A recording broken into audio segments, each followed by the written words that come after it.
Muchísimas gracias a todos por su asistencia a este ciclo de 2 conferencias que organiza el Trono de nuestro Padre Jesús de la Merced de la Cofradía del Santísimo Cristo de la Salud.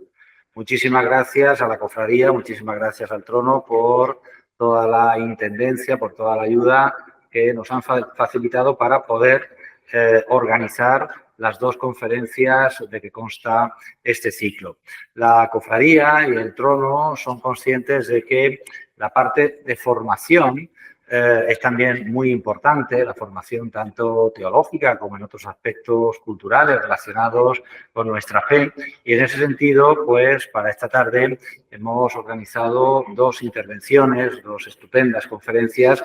La primera a cargo de Fray Francisco Martínez Fresneda, de la Orden Franciscana Menor, la segunda a cargo de la profesora Cayetana Haley Johnson, de la Universidad de San Dámaso. El profesor Fresneda no necesita presentación en esta sala, con lo cual casi que me voy a ahorrar las palabras, ¿no?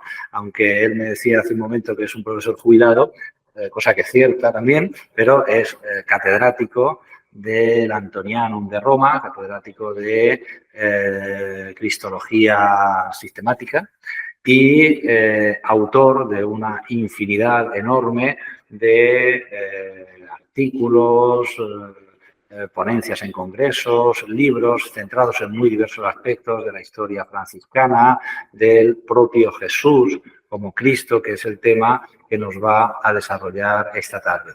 Nosotros le agradecemos muchísimo que haya querido de nuevo pues ilustrarnos y estar acompañándonos esta tarde para, bueno, pues en cierta medida avivar, sobre todo ahora que vienen estos tiempos fuertes, intensos, ¿no? Desde el punto de vista litúrgico, de la fe, de la Cuaresma, de la Semana Santa, pues avivar la llama que todos debemos, avivar, valga la redundancia, no solo con nuestra participación en los actos, en las liturgias, en las procesiones que organizamos desde la cofradía, sino también pues a través de una formación que debe ser importante en el ámbito de la teología y en el ámbito de la cultura en general. Así que muchísimas gracias y tiene la palabra.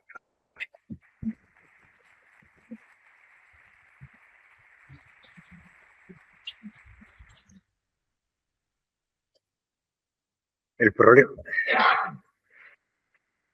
Muchas gracias. Buenas tardes a todos. Ya no soy un profesor ni profesor emérito, sino soy, como ha dicho muy bien, un jubilado. Pero aún así, a nosotros nos pasa que solo te jubilas realmente cuando te mueres. Y ya está. Y no hay manera de que uno se frene. Pero mientras que tengamos fuerzas, pues seguimos dando de aquello que hemos estudiado y hemos vivido a lo largo de toda nuestra vida. Le dije a los que me dijeron de la conferencia de esta tarde que iba a exponer la pasión del Señor. Son los cinco momentos claves que vivió Jesús desde el huerto de los olivos hasta que fue sepultado.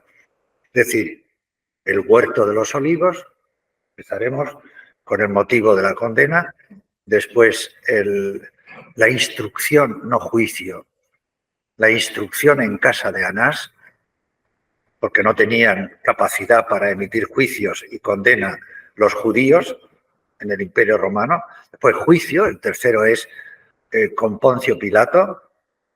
En cuarto lugar, el camino y la crucifixión. Y en quinto lugar, la sepultura. A ver si lo hacemos en 40 hasta las 8 menos cuarto, que después pasará nuestra profesora de San Dámaso. Bien, los motivos de la condena por la cual Jesús murió y empezaron los sumos sacerdotes, lo que son las instituciones religiosas de Israel, fueron el templo. Porque tocaban con el templo lo que era la raíz y la cohesión del mismo pueblo de Israel. Y Jesús algo tuvo que hacer en el templo muy suave. Realmente lo que aparecen en los 4 evangelios sobre el tirar la mesa de los cambistas y decir, haced de mi casa una casa de oración, eso es imposible que se hubiera dado, ¿no? porque en el atrio de los gentiles estaba allí la Torre Antonia con 600 soldados romanos y aplicaban la ley de fuga. Cualquier movimiento que iba de los judíos contra los romanos bajaban y mataban. Y después, por otro lado, la mesa de los cambistas no era un negocio el que había. Era simplemente que la gente venía con la moneda romana, dejaba la moneda romana en las mesas, le daban la moneda sagrada del templo y con esa moneda sagrada compraba por las palomas, las tórtolas, los corderos para hacer los sacrificios al templo.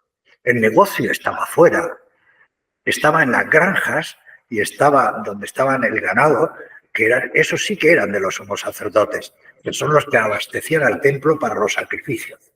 Pero allí en el templo, porque después todo el dinero romano que se recaudaba dentro del templo era para pagar la guardia, el mantenimiento, la reconstrucción, porque había muchos edificios ahí dentro, entre ellos también el Sanedrín, lo que era el parlamento judío. Bien, por eso, unas semanas antes, no la noche del jueves al viernes, no, unas semanas antes, en una reunión del Sanedrín, dijo Caifás: más vale que un hombre muera que no todo el pueblo perezca. Es decir, que esta persona no toque el templo en el sentido de revolucionar al pueblo de Israel, porque va a venir el imperio y nos va a someter.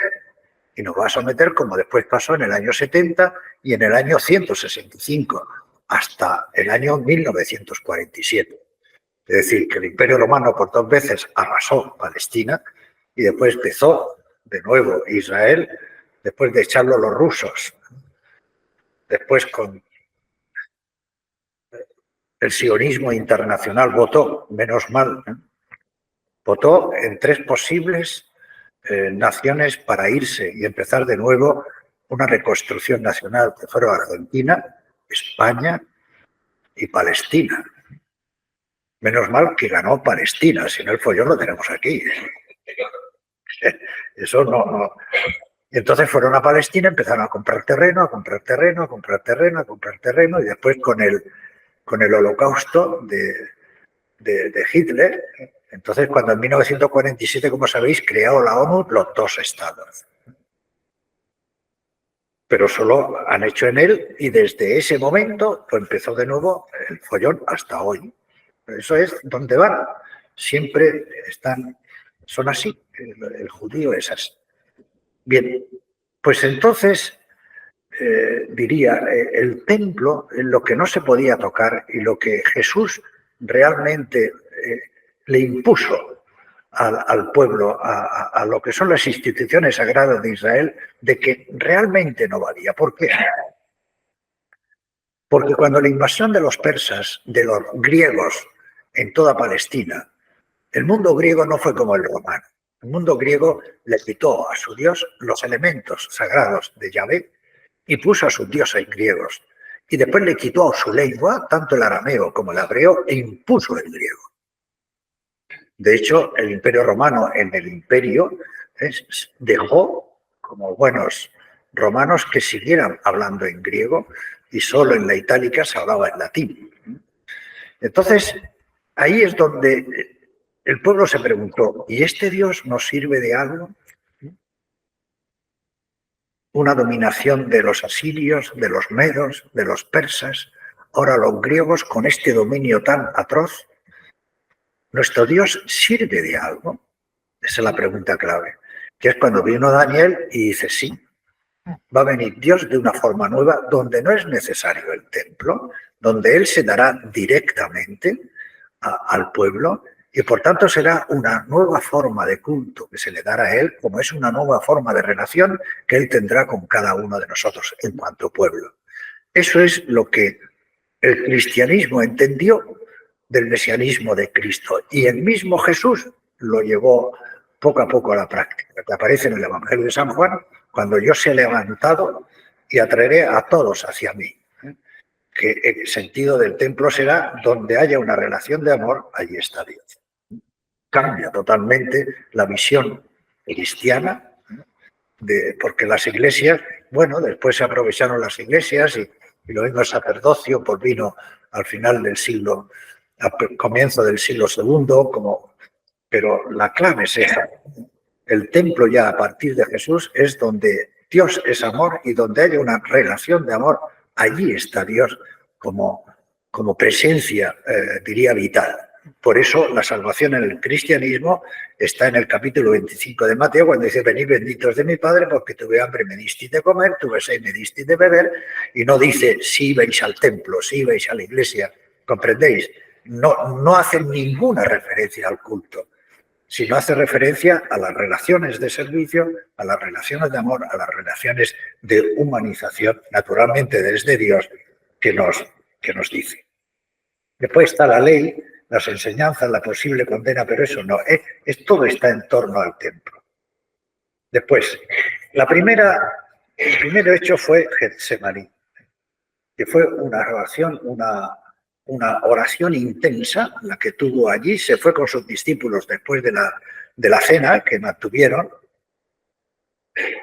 No pudo ser una cena pascual porque era el sábado por la noche y esto seguramente era el jueves por la noche.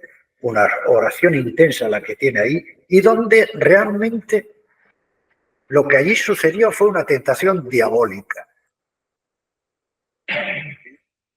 que Marcos no la pone, San Lucas y Mateo, como copian a Marcos, no caen en la cuenta, y sin embargo la carta a los hebreos sí que aparece la tentación. En la famosa película de Mel Gibson, la Pasión de Cristo, ahí sí que aparece. No sé quién lo aconsejaría a él, sí que aparece la tentación diabólica, ¿no veis? Ahí tenéis el diablo, es la tentación diabólica diciendo: vas a morir, merece la pena la vida que has llevado a cabo obedeciendo a tu Dios. Y al final van a poder, no solo contigo, sino con tu mismo mensaje. Luego, el Dios que has revelado y el Dios que ha hecho presente a través de la predicación del reino entre el pueblo, no te sirve. Esa es la auténtica. De tal manera es así que sintió estupor y angustia, y dice Marcos, en un verbo horroroso, dice que se rompió por dentro Jesús. Se rompió por dentro, es decir, se desquició, pero se rehizo enseguida. Y enseguida pues obedeció a Dios, porque Dios le respondió sus quejas y a su tentación diabólica le respondió con el silencio. Y eso es muy duro en esos momentos en tiempos de Jesús. Y después naturalmente, va a pedirle ayuda a Pedro, y Pedro durmiendo. O sea, son momentos horrorosos los que ahí sufrió Jesús. Bien, ¿qué es lo que sucede ahí? Que Judas, los discípulos, el término de la vida de Jesús, meteros en cuenta, lo que es históricamente hablando, fue un fracaso, naturalmente. Y también los discípulos, al ver cómo iba desmoronándose su maestro, también ellos se desmoronaron y huyeron. Y estaba en el fondo, cuando recordáis aquella solicitud de la madre de los hijos de Zebedeo, la madre de Santiago y de Juan, cuando fue a Jesús y le dijo: que en tu futuro reino se siente un hijo a mi derecha y otro a mi izquierda. ¿Recordáis ese hecho? ¿No? Entonces le dijo Jesús: no, en mi reino no soy yo el que tiene que sentarse. Simplemente le dijo: vosotros sois capaces de beber el cáliz que yo bebé, vosotros tenéis capacidad para sufrir el sufrimiento que yo voy a tener. Pero no solo es cuestión de la madre de los hijos de Zebedeo. Los otros 10 discípulos protestaron porque estos dos quería la madre colocarlos al lado. Ellos exactamente estaban pensando lo mismo, que es cuando él se enfrentó directamente a todos y le dice: el Hijo del Hombre, los jefes de las naciones los someten los reyes de esta tierra las dominan y el Hijo del Hombre no ha venido a ser servido, sino a servir y a dar su vida en rescate por muchos. Esa es donde los pone firmes, pero no entendían. Ellos entendían que el reino de Dios y por tanto la presencia de Dios era omnipotente y el enviado que iba a hacer el Mesías tenía que ser también omnipotente para ganar, entre otras cosas, al Imperio Romano y devolverle la libertad al pueblo de Israel. Judas fue, pues, otro desilusionado más, que entonces colaboró para apresar a Jesús. El término de la vida de Judas no es exactamente como aparece en Mateo, que se ahorcó, recordáis, ¿no? San Lucas dice que no se ahorcó, sino que se tropezó y se le reventaron las entrañas. Es que la comunidad cristiana primitiva no podía admitir ni digerir que un discípulo elegido por el mismo Jesús le traicionase. O sea, no entraba y por eso le aplica esas muertes. No sabemos si se iría con su familia y dejaría naturalmente el discipulado de Jesús. Después la patrulla, no eran romanos, está bien, ¿eh? Nuestros pasos de Salcillo, está bien, son la guardia del templo, no son los soldados romanos los que van a apresar a Jesús, son los soldados del templo, porque fueron enviados por los sumos sacerdotes, por los sumos sacerdotes.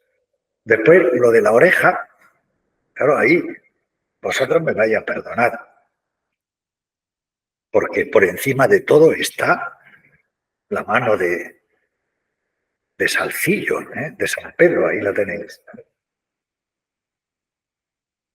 Pero Marcos dice que el que salió en defensa de Jesús fue uno de los guardias del templo que fueron a apresar a Jesús.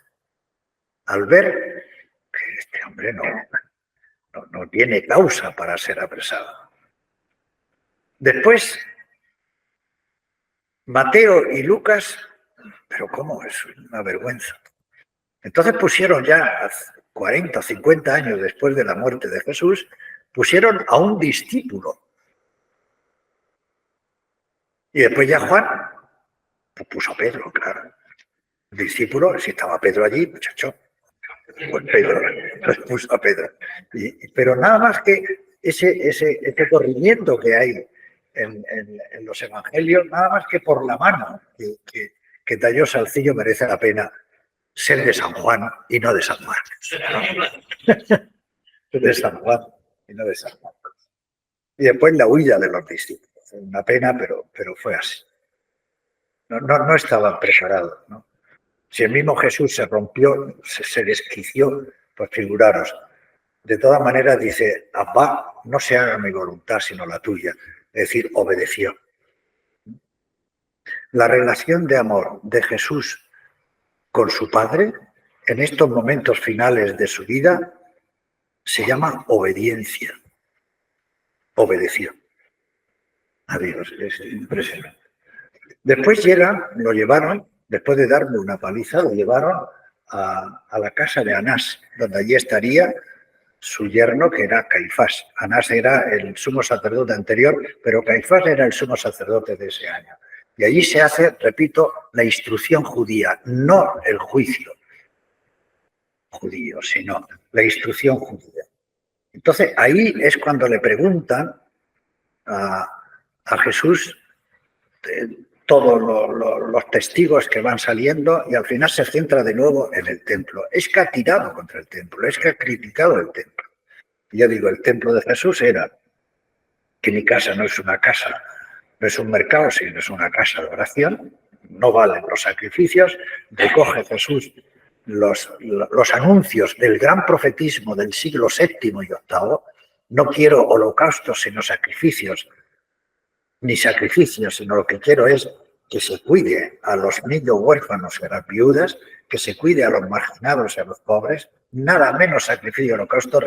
Jesús recoge ese gran profetismo, del siglo VII, siglo VIII, siglo VIII, y lo va aplicando. Entonces, es ahí donde los judíos no estaban de acuerdo naturalmente con Jesús y por eso le acusan de querer destruir el templo. En esos momentos, y al final el sumo sacerdote le pregunta, ¿y tú quién eres? Y entonces Jesús dice, yo soy el Hijo del Altísimo que he bajado, me revelo, y cuando está diciendo Jesús su identidad viniendo de Dios, es cuando Pedro jura que no lo conoce. Eso está hecho. Es decir, Pedro ignora a Jesús cuando le pide a la criada, recordáis, ¿no? Eres tú eres de ellos y no sé cuándo, no sé qué. Pero en el momento que Jesús estaba diciendo quién era él, Pedro jura que no lo conoce. O sea, no lo sabemos, pero el evangelista, sí, Pedro nunca olvidaría esa cobardía que tuvo en ese momento. Después ya maldice y reniega. ¿Por qué Pedro no dejó a Jesús? Porque era primero de otro talante totalmente distinto a Judas. Y porque dice San Lucas que cuando salió Jesús y lo llevaban los guardias del templo a Poncio Pilato para ser juzgado por Poncio Pilato, Pedro estaba en la puerta y lo miró. Jesús miró a Pedro y en ese momento dice el evangelista que rompió a llorar. Es decir, San Pedro fue capaz de llorar, es decir, de arrepentirse de ese gran pecado que cometió de traicionar a su maestro, ¿no? Esa es la diferencia. Judas no lloró, Pedro sí fue capaz. Después, el juicio romano, van los sumos sacerdotes a Pilato. Pilato venía de Cesarea de Filipo 2 veces a la semana. Él vivía allí. Y venía a Jerusalén 2 veces a la semana para juzgar. Y empezaba muy temprano los juicios. Y entonces, ¿qué hacen los sumos sacerdotes cuando lo presentan a Pilato, a Jesús? Cambian la causa por la cual luchó. Que es lo que hace normalmente la CIA, cuando quiere derrocar a alguien, cambian las causas por las cuales luchó. Y es lo que le dijeron a Felipe González, ¿no? Solo sé de primera mano. Cambia la causa por la cual ETA lucha y entonces actúa según derecho. Pero Felipe González dijo que no. Él no se metía en esa trama. Eso, os digo esto, que lo que hicieron los judíos con Jesús está vivo hasta hoy. Si le dicen a Poncio Pilato, romano, pagano, que Jesús atenta contra el templo, pues Pilato dice, ¿a mí qué? Porque Pilato no cree en el templo. Es más, él intentó también aprovecharse del dinero del templo para poder, lo que cambiaban los judíos, para hacer unas nuevas vías de riego y de cloacas y de agua, distribución de agua en Jerusalén, y armaron la de Dios en Cristo allí los sumos sacerdotes en Jerusalén. Entonces cambiaron la causa por la cual Jesús luchó y le dijeron 3 causas que Pilato entendía perfectamente. Es un agitador, evita pagar el tributo al César y pervierte al pueblo. Claro, eso sí que lo entendía Pilato.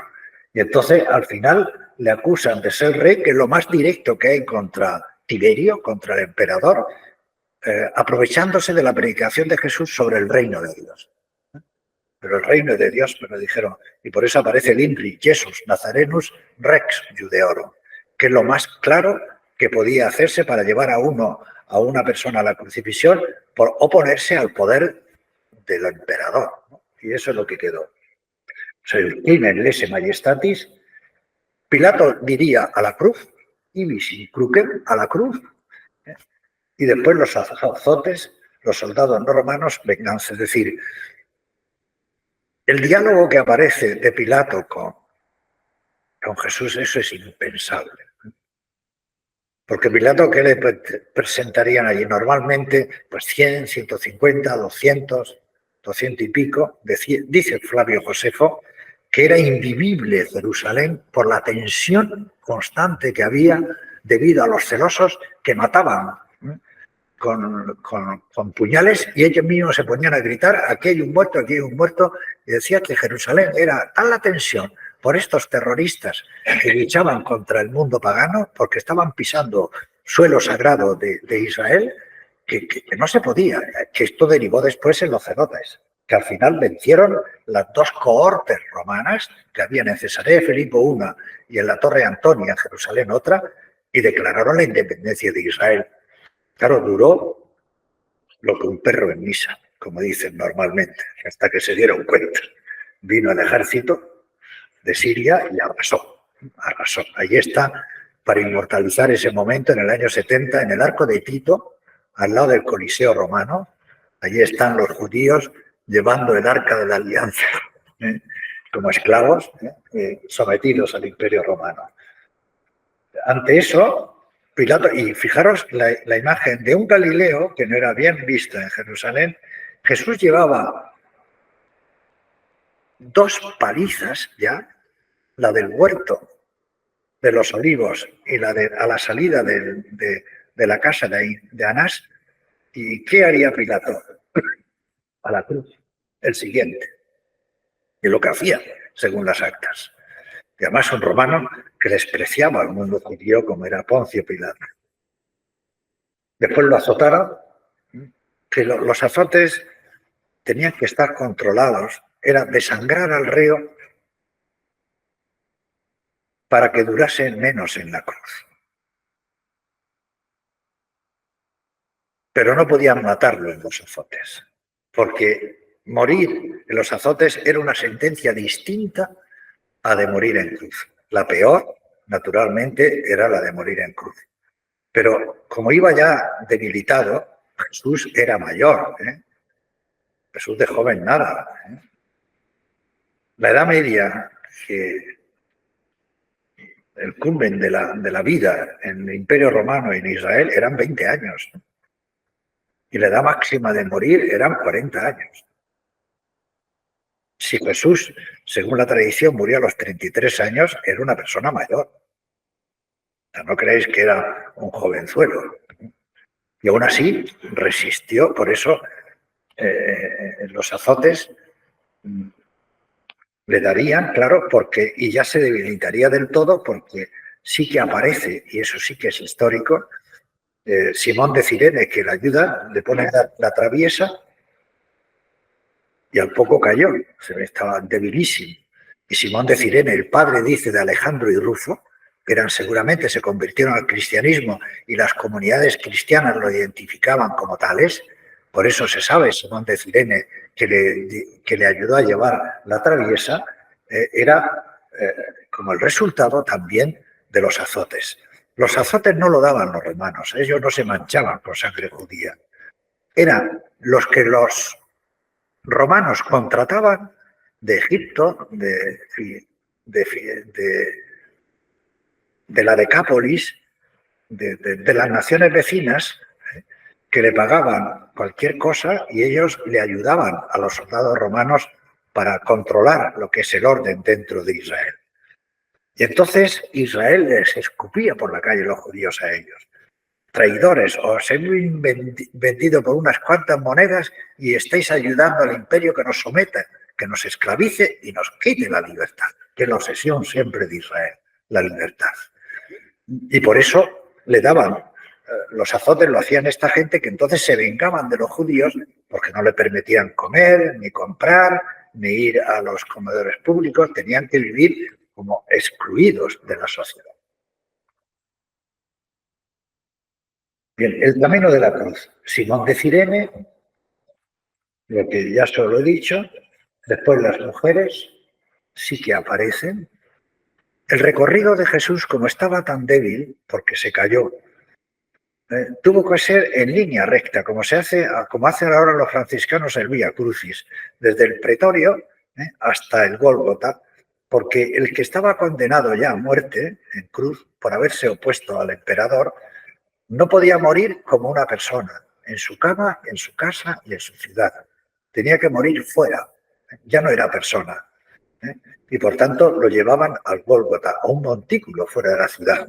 Y con Jesús, como estaba muy débil, lo llevarían por la vía más recta para alcanzar el Gólgota. A otros que estaban más enteros lo paseaban por todas las calles para, diría, enseñarles al pueblo, mirar lo que supone rebelarse contra el emperador. La Verónica no es histórica, eso está en los evangelios apócrifos, las mujeres sí. ¿Qué es la crucifixión? Dice Cicerón que es el peor suplicio que se le puede dar a una persona. Esto viene de los medos que creían que la tierra era sagrada y por tanto no se podía manchar con sangre y menos de una persona condenada a muerte, de un reo. Entonces ellos inventaron la cruz para que la sangre de los crucificados no manchara la tierra. Y entre otras cosas también porque el crucificado no derrama mucha sangre. Ahora os explico cómo. Realmente es horroroso lo de la crucifixión.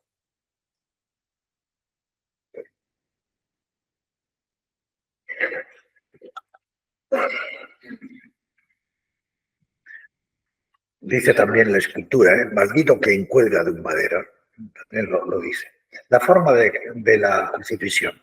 Llegan con el palo travieso, el palo vertical está allí plantado, porque es que se hacían casi todos los días, las 2 veces que iba Poncio Pilato, el gobernador de turno, pero iban crucificándolos poco a poco. Entonces estaba el palo vertical, estaba ya clavado allí, y entonces ataban o clavaban al palo horizontal, al patíbulum que se llama, las muñecas. Los que sois médicos aquí lo sabéis, las muñecas, nunca la palma, porque la palma se desgarra. Las muñecas, o sea, los huesos. Y después, en muchos de ellos también, según el peso, la ataban. Después, los pies en tiempos de Jesús no es como el Cristo de Velázquez, que había como una tablilla donde apoyar las piernas. No, en tiempos de Jesús la tablilla no estaba. Eso aparece en el siglo III. Era, como está aquí, como lo veis, un clavo que cruzaba los pies hasta la madera o por los talones. La madera estaba en el centro y le clavaban por un talón la madera y el otro talón. Entonces, el sistema, y después aquí está el segundo, que es donde el reo está hecho con mucha mala idea. El segundo donde el reo apoyaba las nalgas. ¿Por qué? Porque es un suplicio para hacer sufrir, no para morir. No es para morir. Por eso muchos crucificados duraban días y días y días. Y era horroroso el griterío que siempre se veía allí. ¿Y cuál era el sistema? Primero, no tocaba ni un órgano blando del cuerpo. Ni corazón, ni pulmones, ni hígado, ni riñones, ni páncreas, ni estómago. Nada. Tocaba los huesos. Entonces dice, ¿tú quieres vivir? Apóyate. Porque la vida en la crucifixión es respirar. Cuestión de respirar. ¿Tú quieres vivir? ¿Tú quieres respirar? Para vivir te tienes que apoyar en los pies y naturalmente aquí en las nalgas y en las manos. Y claro, el sufrimiento era horroroso. Y la idea es, ¿tú no quieres sufrir? Descuélgate. Y si te descuelgas, te asfixias. ¿Os dais cuenta la jugada? Lo de la crucifixión no es simplemente el dolor que se da en las muñecas y en los pies. No es eso. Es muchísimo peor. porque la tendencia del ser humano es vivir y por tanto luchar para vivir. Y entonces, en ese sentido, los minutos o el tiempo, Jesús dice que duró 3 horas y de hecho Poncio Pilato se extrañó que muriera tan pronto. Figuraron la gente en las horas y días incluso que duraba para morir. Y entonces era un puro sufrimiento, un puro sufrimiento. Es decir, tú tienes que respirar, te tienes que apoyar. Y fijaros el apoyo en que consistía, en un dolor horroroso. Por eso la crucifixión es eso. Hasta que Jesús se descolgó.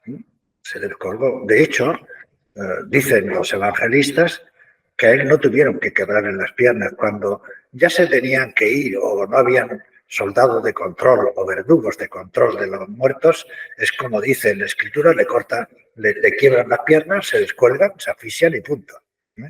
Para que veáis cómo es el juego de la cruz. En el momento que le quebraban las piernas, pues se descolgaban, no se podían apoyar y por tanto se asfixiaban. Jesús se descolgó pronto y lo que es la lanzada del costado es cuando ya estaba muerto, que salió sangre y agua. ¿La muerte cómo fue? Dicen los evangelistas que es un grito. Marcos que fue un grito. Pero el grito es apocalíptico. Es decir, este mundo acaba aquí.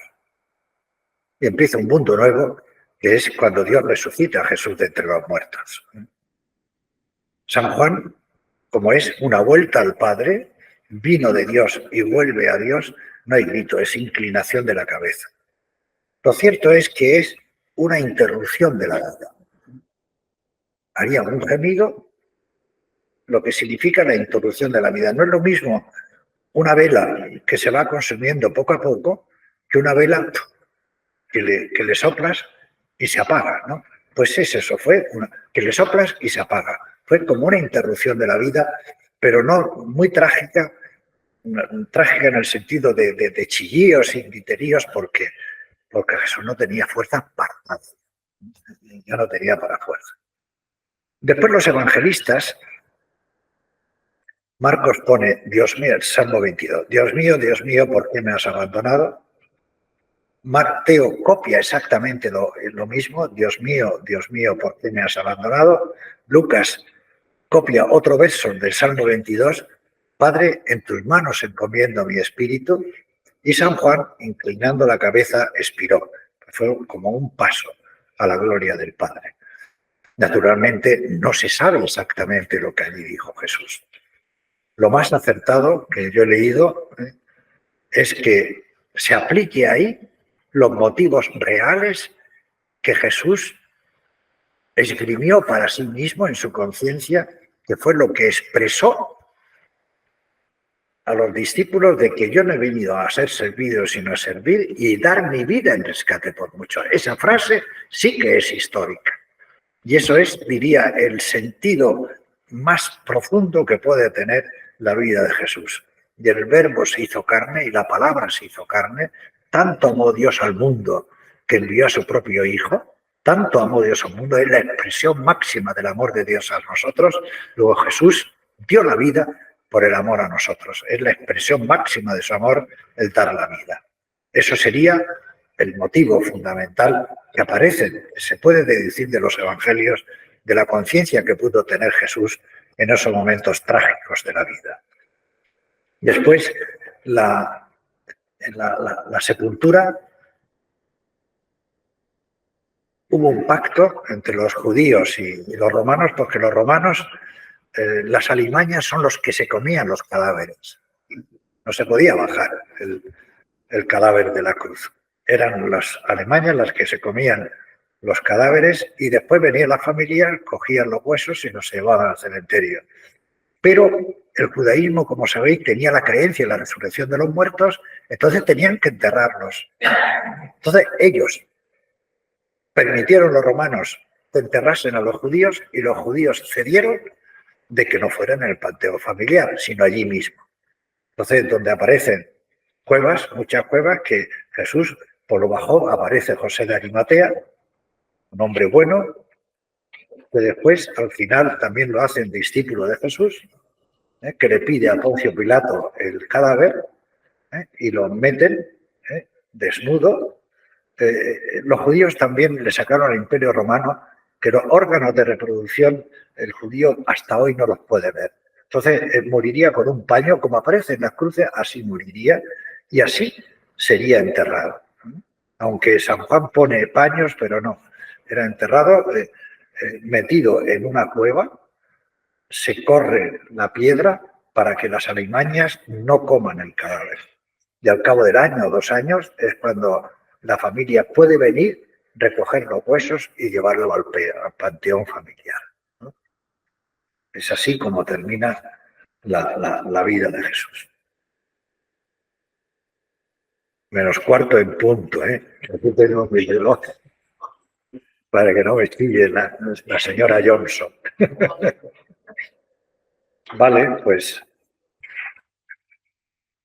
es muy serio esto. Cuando uno lo lee, lo relee, lo medita, y es una gran responsabilidad. Gracias a Dios que estéis vosotros, que podamos exponer a nuestro pueblo lo que son los momentos tan trascendentales de nuestra fe como son estos. De hecho, San Pablo, el primer pensador que interpretó la vida de Jesús, fue pasión, muerte y resurrección de Jesús. Ahí lo centró todo. Lo que es la doctrina, todo eso, ahí lo centró. Pues que vivamos la Semana Santa como se merece.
Agradecemos muchísimo al padre Frenera su magnífica conferencia sobre Jesús el Cristo y sin solución de continuidad pasamos a la siguiente conferencia que va a correr a cargo de la profesora Cayetana Johnson de la Universidad de San Damaso, que nos va a ilustrar sobre la arqueología de la Pasión de Cristo y en particular sobre ese monumento icónico que es el Santo Sepulcro de Jerusalén. La profesora Johnson es profesora adjunta a cátedra de la Facultad de Literatura Cristiana y Clásica de la Universidad de San Damaso. Ha realizado múltiples estudios, licenciada en Ciencias Políticas, licenciada en Estudios Hebreos y Arameos por la Universidad Complutense de Madrid, es doctora en Arqueología y en Historia Antigua por la Universidad de San Damaso con una tesis sobre la iconografía del monstruo en el mundo cristiano. Ha trabajado muchísimo y sigue haciéndolo en todo Israel, en yacimientos emblemáticos como Tel Hazor, como el propio Jerusalén, el Santo Sepulcro, y fundamentalmente pues es una de las grandes expertas en lo que comúnmente se denomina como la arqueología bíblica. Así que estamos en las mejores manos esta tarde. Yo le agradezco muy de veras que haya tenido la cortesía y la amabilidad de haber viajado desde Madrid, no sé, lo ocupada y los compromisos que tiene permanentemente. Y bueno, pues le agradecemos muchísimo. Primero que ayer atendiera a los micrófonos de la COPE para que le hiciera una entrevista y ahora pues que esté con todos nosotros para darnos las novedades y las últimas noticias sobre sus trabajos en el Santo Sepulcro. Muchísimas gracias y tienes la palabra. Muchas gracias. Sí.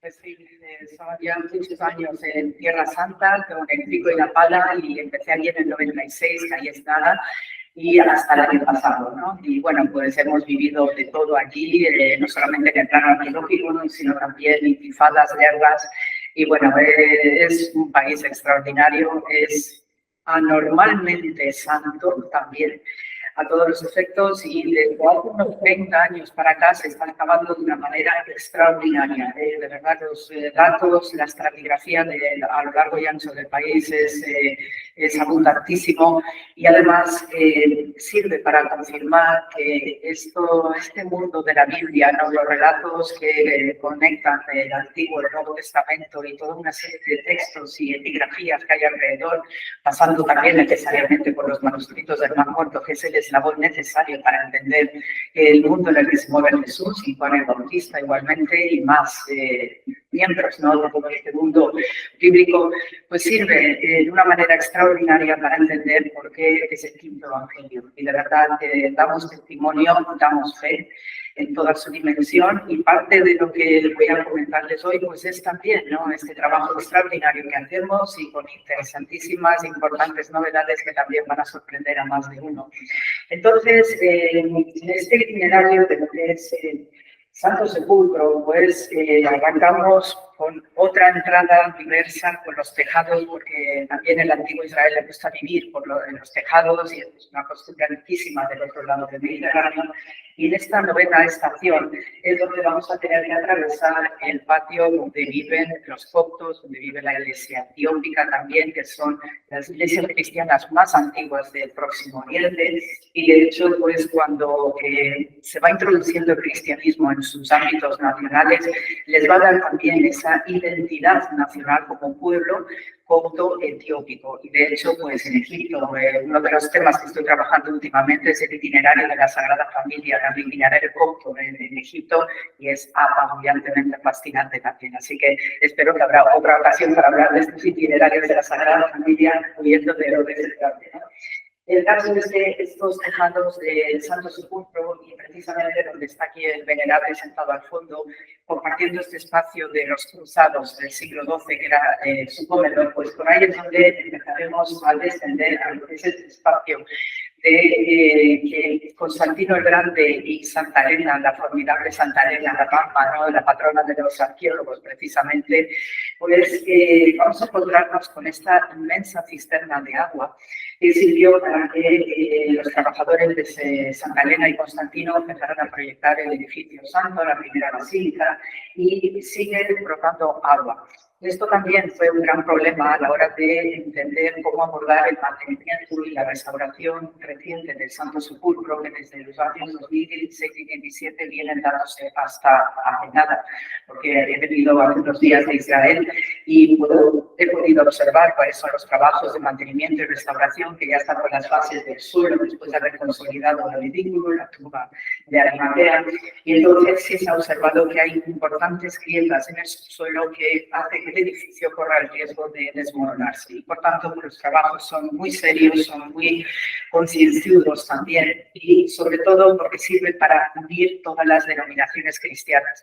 Porque como bien sabrán muchos, pues a veces los conflictos entre los cristianos en Tierra Santa pues son duras en ocasiones, ahí he visto puñetazos, he visto muchísimo conflicto, pero afortunadamente pues el hecho de que es la tierra santa de todos y sobre todo para mantener estos edificios importa muchísimo que todos estemos más unidos que nunca.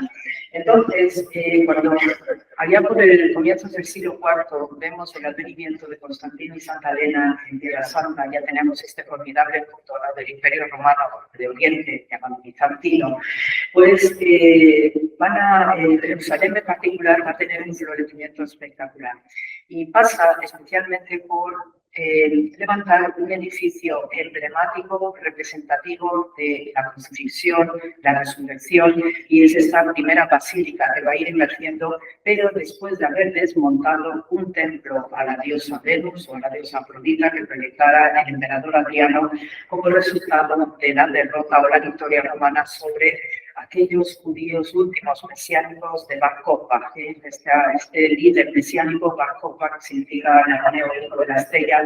Siempre hacemos el chascarrillo, ¿no?, de que terminó estrellado, porque efectivamente las legiones romanas pues no tuvieron misericordia acerca de este movimiento mesiánico de Bar Kokhba, y entonces como resultado de esa derrota, y ya fue el último intento que tuvo Israel entonces de poder expulsar a los romanos, porque tenían esta expectativa, pues como hicieron en el pasado los hermanos macabeos echando a los griegos seleucidas, pues ellos esperaban también expulsar a los romanos. La cosa terminó fatal, y el caso es que el emperador Adriano, después de esta guerra en 135 de la cristiana, pues renombró Jerusalén como Aelia Capitolina, rehizo la ciudad completamente según la planificación urbanística romana y levantó en el Gólgota un señor templo a Venus, tapando absolutamente todo. Y esta es una de las señales principales que tenemos de damnatios que hacen los romanos en fechas ya tan tempranas, y es que porque probablemente ya había generaciones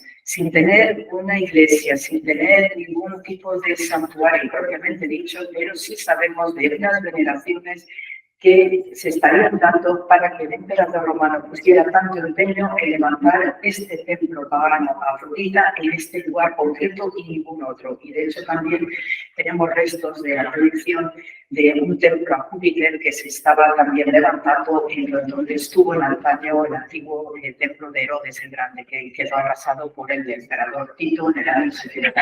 Entonces era un trabajo extraordinario el levantar esta primera basílica en el Gólgota, porque iban un tanto a ciegas, ¿no?, para desmontar el templo romano, que ya saben ustedes, ¿no?, cómo trabajan los romanos, el cemento, el hormigón y todos estos materiales tan duros, pues era un trabajo muy delicado, porque el objetivo era encontrar la tumba y la piedra, el Gólgota, en lugar de la crucifixión.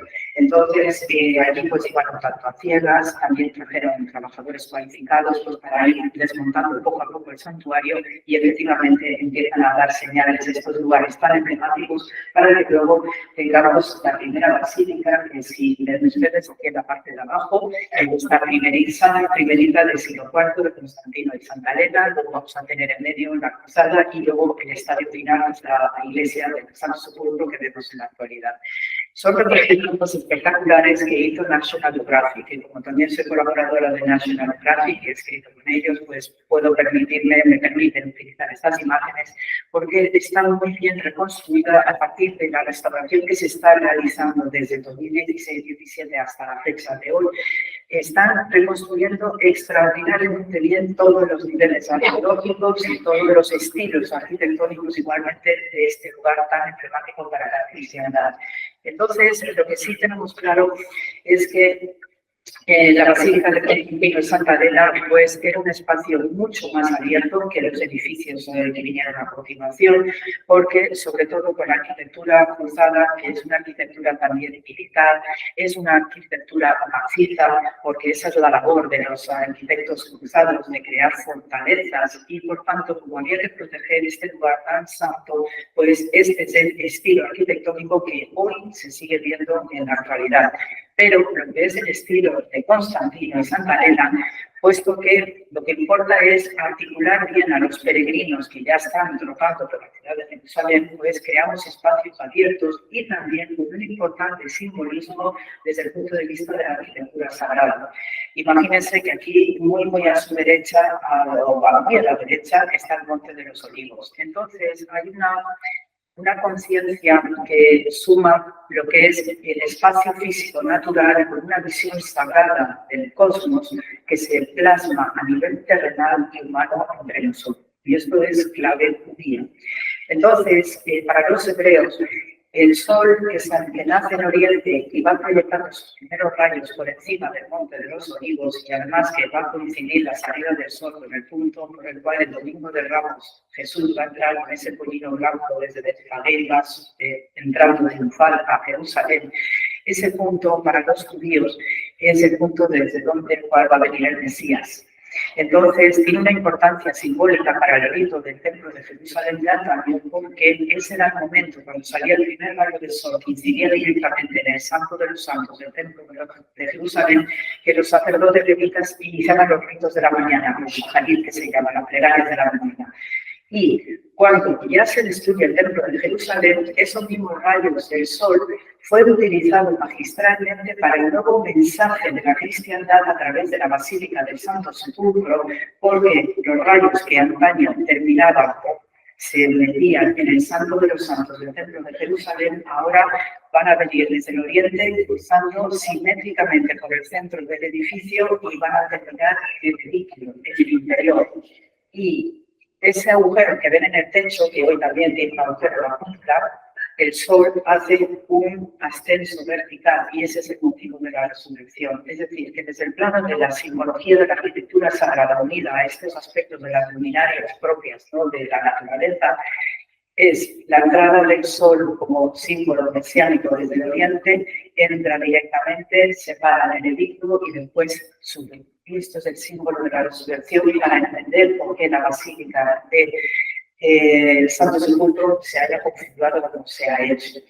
Ya después, conforme vemos el advenimiento de los cruzados y por esta estructura maciza que le dieron para proteger el santo lugar, pues vemos que la entrada oriental, que era la entrada típica de todas las basílicas paleocristianas que miraban sistemáticamente hacia oriente, se tuvo que truncar y por eso tenemos ahora la entrada sur, que es la verticalita pequeñita que se ve en la actualidad, como tener una imagen del actual Santo Sepulcro. Entonces ya se tuvo que invertir la forma de entrada, pero este era el modelo según Constantino Santa Elena, que animaba a este espíritu para que el peregrino, cuando fuera entrando a esta basílica desde el oriente, pues fuera también entrando en un estado determinado de piedad y de devoción para entender el milagro final que se produce en la anástasis. Precisamente este espacio chiquitino que hay aquí abajo es lo que conocemos como la capilla de Santa Elena, porque es ahí donde Santa Elena encontró la Veracruz, y esta es la imagen típica de ella, con una cruz, llevándola con mucha dignidad y mucho porte, y ahora pues, se conserva la capilla de los Armenios, que hay abajo, y especialmente lo que nos interesa como arqueólogos pues es también en las entrañas, aparte de toda la majestuosidad que podemos ver, pero nos interesa ver las entrañas y seguir modelos, ¿no? Puede entender cuál es el concepto espacial que tienen las construcciones de Constantino y Santa Elena y aquí, por ejemplo, del primitivo San Pedro de Roma, ¿no?, que también tiene el mismo esquema de una estructura rectangular, con el atrio, la parte basilical y luego el lugar, una punta, ¿no?, que es donde suele venerarse el santo de la veneración o el lugar extraordinario de lo divino, ¿no? Y entonces aquí en este caso pues vemos incluso los restos del circo romano de Calígula y Nerón, ¿no?, que se sobre después el nivel inferior que está. Y entonces para que se hagan una idea de cómo son estas estructuras de basílica paleocristiana. Y con esta maqueta formidable que hay en el Museo de Israel, y además es que me puedo llegar a horas, se van siguiendo textos y sobre todo Radio Josefo, ¿no?, porque esta maqueta que reconstruye la Jerusalén de Herodes el Grande, que es la Jerusalén que conocía a Jesús, a su familia, a sus amigos, los discípulos, todos ellos que entraban y salían por esta ciudad, pues nos da una imagen de lo que se debió vivir en esa época y sobre todo relacionado con la pasión, porque sí nos encaja el relato de ver cómo cursor, si ven el cursor por ahí lo pueden ver, ¿no? Sí, bien. Pues entonces es aquí, esto es el Gólgota. Y esto era la antigua cantera de la ciudad, una de las tantas canteras de la ciudad. Este es un lugar, como tantas otras canteras, donde se extraían los sillares, que son los que van a vestir, con los que se van a construir la ciudad santa, porque además es todo una piedra caliza, con unas cuarcitas especiales, que además con la luz del diente pues atrae un brillo extraordinario, que por eso se la conoce como Jerusalén, la Jerusalén de oro. Y entonces es en ese punto donde los romanos van a hacer la justicia de la crucifixión. Y también en un momento dado esta cantera había quedado ya obsoleta, había quedado abandonada, y entonces es aquí donde los romanos deciden plantar las cruces, como bien comentaba el padre anteriormente, el estipes, ¿no? El trazo del leño vertical, y entonces es ahí donde van a aplicar la pena capital. Y luego, si ven aquí hay una puertecita pequeña, esta se llama la puerta de la justicia, y esa puerta era una puerta tabú para los judíos, porque era por donde salían los reos de la pena capital de la crucifixión. Entonces es un espacio tabú, por ahí no se sale para entrar y salir para comerciar, para ir a hacer las ofrendas del templo, precisamente porque es un sitio maldito. Entonces nosotros estamos viendo la ciudad santa desde el norte y como pueden ver, pues tenemos aquí el templo gobernado de Jerusalén, tenemos aquí el Astor, el Pórtico Real, tenemos la fortaleza Antonia famosa. Y parece ser que esta escalera que hay aquí es lo que se conoce en Roma como la Scala Santa, de estas reliquias que Santa Elena está llevando por todas partes. Y en este punto abajo es donde vamos a ver el actual muro de las lamentaciones. Entonces, siguiendo lo que es los diseños extraordinarios que hace el National Geographic, pues aquí vemos, ¿no? Y están muy bien calibrados, muy bien medidos, ¿no? Con diversos aparatos técnicos. Esta era la forma de la cantera extramuros, es decir, fuera de la ciudad, que luego los romanos van a convertir en el lugar de la crucifixión. Se llama Gólgota porque tiene una forma muy parecida a un cráneo. El Gólgota es ese cráneo en arameo, y también porque aquí en este punto se junta una tradición judía que está registrada en el Talmud, en donde está enterrado el hombre primigenio, Adán, y que será redimido en el tiempo mesiánico. Entonces, por esto se entiende la iconografía que hay de Jesús crucificado con un cráneo a los pies y con la sangre del Hijo de Dios que va redimiendo a ese hombre primigenio. Luego, pues, pueden ver, ¿no?, las diversas joyas de cartería, porque está muy bien controlado debajo de de Santo Sepulcro, y también este sitio se convirtió en lugar de tumbas, y en unas cuantas tumbas, cuevas, siguiendo la costumbre judía de que, ya que el alfarero divino nos hizo de la tierra, pues cuando morimos debemos volver a la tierra. Entonces, todo este sitio se llenó de tumbas, cuevas, igual hay otras tantas en el de Valle Quidrón, también en la zona de la Gejena, hacia el sur de la ciudad, también en el norte, en la que es el camino de Shechem.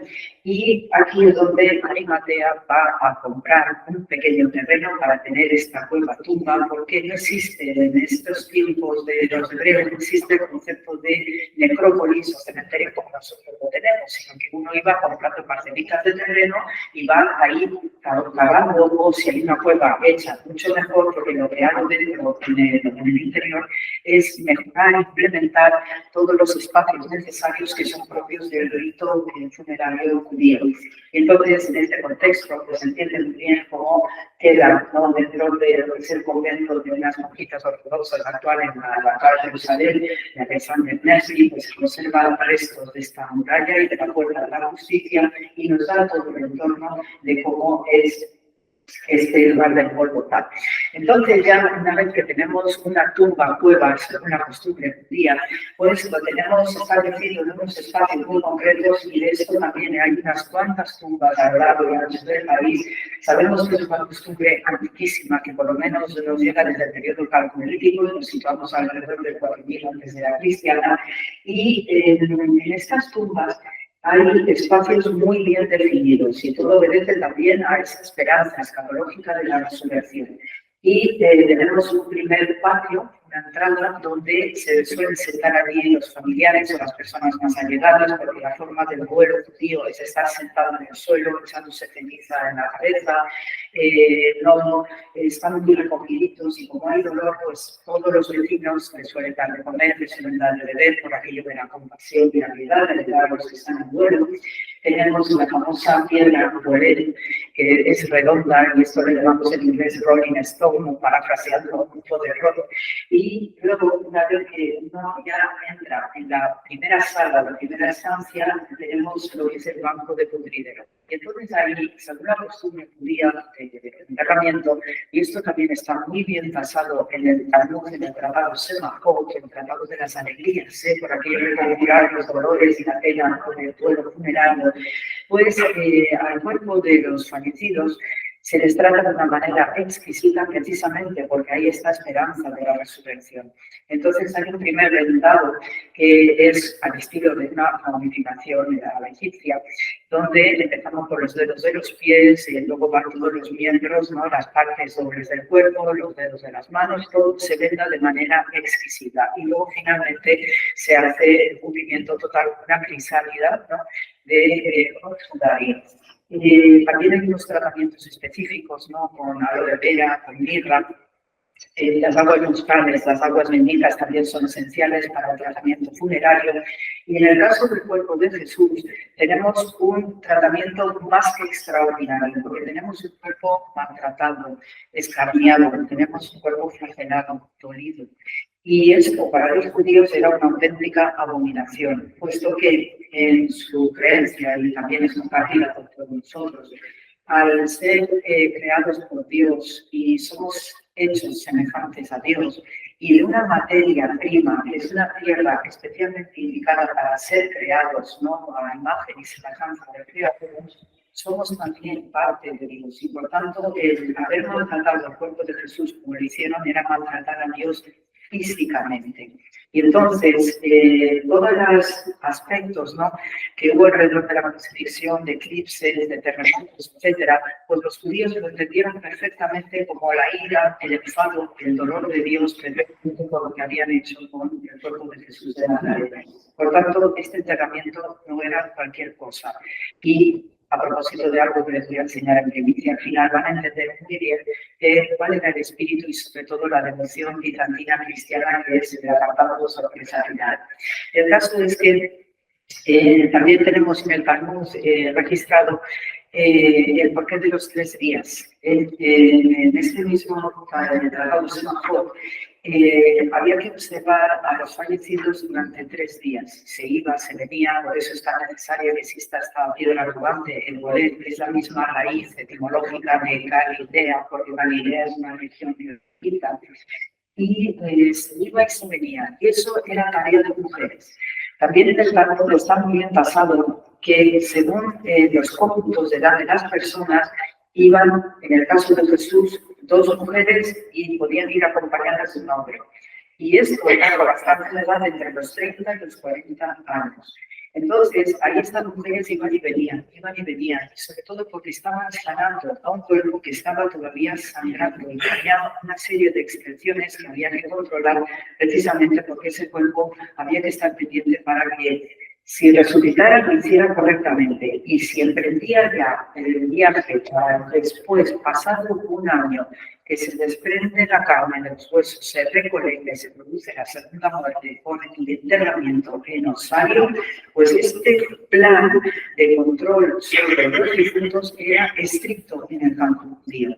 Por ejemplo, lo que se vive con el cuerpo de Jesús, cuando vienen las mujeres a la tumba y se tocan con ese ángel aceptado, pues es algo extraordinario, porque a partir del 3er día se entiende que la persona no ha vuelto a la vida y por tanto hay que sellar la tumba y dejar que pase el año entero para la fase ya de descomposición final.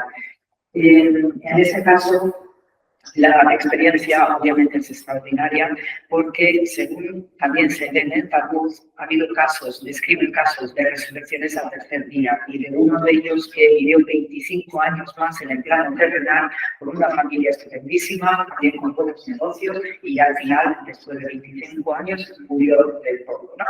El caso es que en Jesús ese volver a la vida, la resurrección no se hizo en el plano terrenal, sino ya fue la apoteosis extraordinaria, algo que para los judíos también les creaba tanta inquietud y tanta fascinación al mismo tiempo que no es de extrañar que un gran rabino del siglo IV, el rabí Uya, en el Talmud, en el Tratado Sanedrín, todavía se seguía preguntando que por qué habían ajusticiado a Jesús Panosri, que era la manera que se le conocía a Jesús de Nazaret. Y era porque él se valoraba. Dice, porque realizaba cosas extraordinarias. También se le acusaba de blasfemia, también se le acusaba de no sé cuántas barbaridades más. Pero este rabino, reflexionando para sí mismo, decía, el reino estaba en él. Y cuando esto lo dice un rabino, es porque está reconociendo la mesianidad de Jesús, porque es una de las categorías del Mesías de Israel. Con esta renovación de área capitolina, vemos cómo el tratado de la ciudad cambia drásticamente y dramáticamente, y además el emperador Adriano pues, era un emperador un tanto manierista a la hora de hacer planificaciones urbanas, aunque tenemos reconocidos, ¿no?, en otras ciudades como Gerasa, trazar sus ciudades. Y esta visión desde el norte hacia el sur, tenemos la implementación del cargo máximo. Luego hay un cargo secundario que pasa justo delante del actual muro de las lamentaciones y estamos excavando debajo de la actual plaza. No se ve nada por encima, pero por debajo estamos teniendo unas excavaciones extraordinarias. Y justo donde va a estar el antiguo Gólgota, es aquí donde va a proyectar el templo de Afrodita. Y en toda esta zona, que es lo que conocemos como el Monte Sion o la ciudad alta, que era el barrio sacerdotal y aristocrático del antiguo templo de Jerusalén, es ahí donde va a sentar la Legión Fretensis, la Legión Décima, que es la responsable también, ¿no?, de la destrucción de la Anisoteca. Luego vemos aquí, ¿no?, en la antigua esplanada del templo para proyectar un santuario a Júpiter, y luego hay un foro que viene aquí y otro gran foro que le llamamos el mercado, que formó parte después de la Basílica de Constantino y Santa Elena. Y aquí pues tenemos en esta reconstrucción estupenda que era ese templo pagano, ¿no?, de la diosa Venus Afrodita, también mirando hacia el oriente.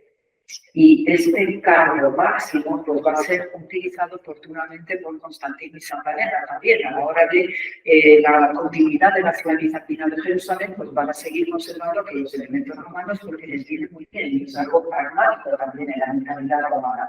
Lo que vemos por debajo pues, son los restos de la cantera que fueron absolutamente negados por lo que es el nivel de hormigón romano y lo que es la roca del Gólgota, pues al buen emperador Adriano se reponer una imagen de Venus, ni más ni menos. Entonces, este tipo de detalles, con toda la intencionalidad del Damnatio, pues fueron una de las claves que nos orientaban sistemáticamente para entender la ciudad de Jerusalén en el plano arqueológico, donde estaba el Gólgota originalmente, que luego va a servir para que los arquitectos futuros pues, vayan a construir ahí.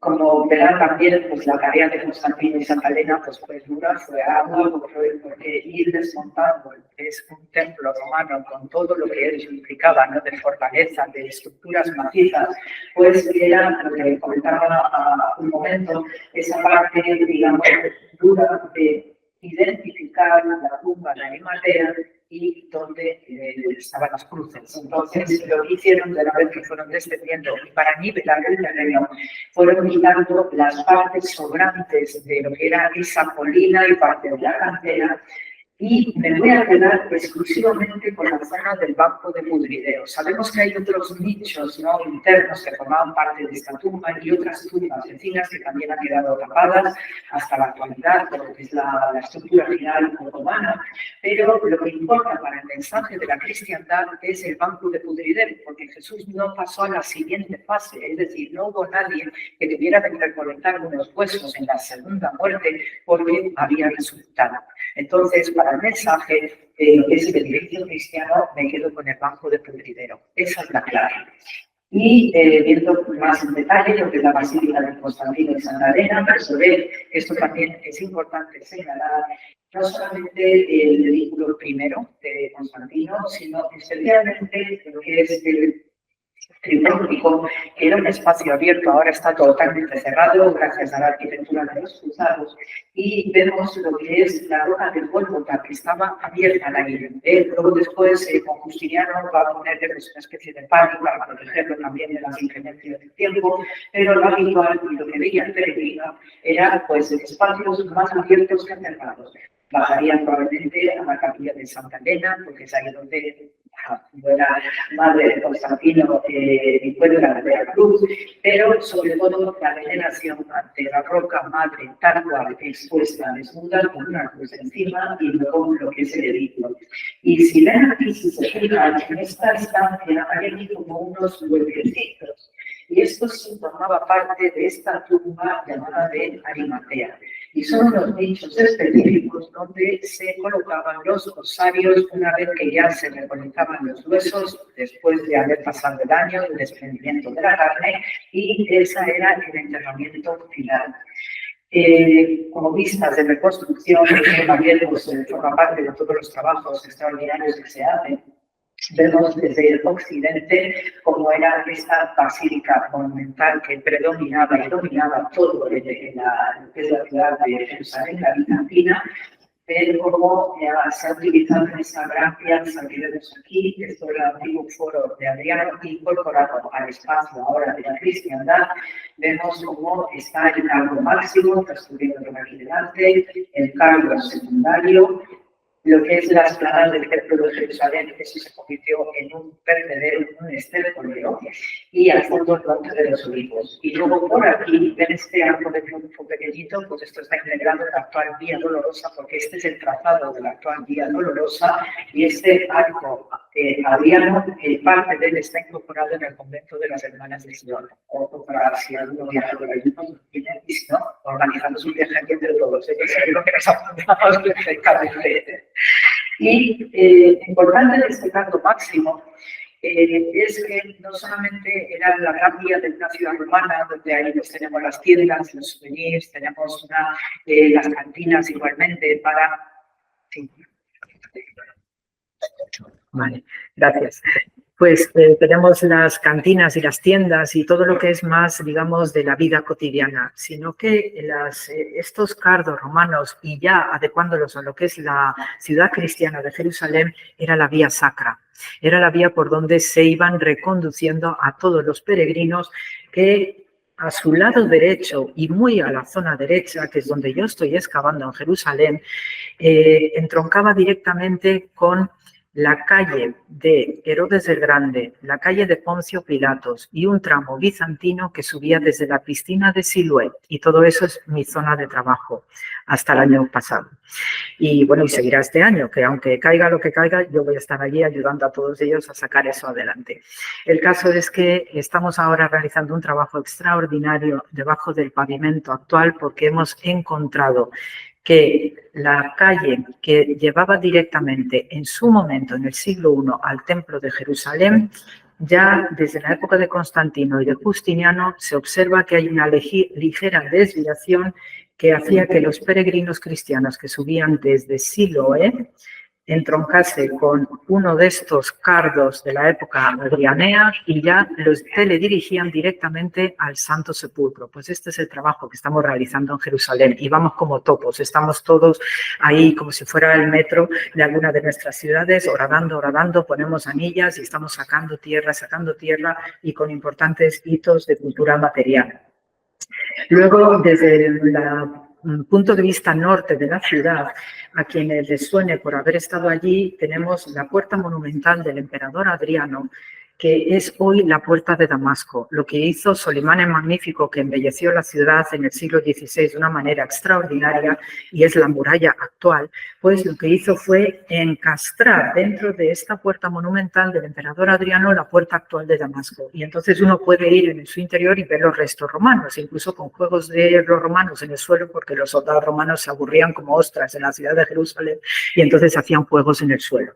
Y aquí sí se ve muy claro cómo uno, cuando entraba desde el norte, tenía a su derecha el cardo máximo, Se ve aquí la monumental, ¿no?, Basílica del Santo Sepulcro y la Nea Ecclesia, que esta es la basílica secundaria de menor tamaño del emperador Justiniano.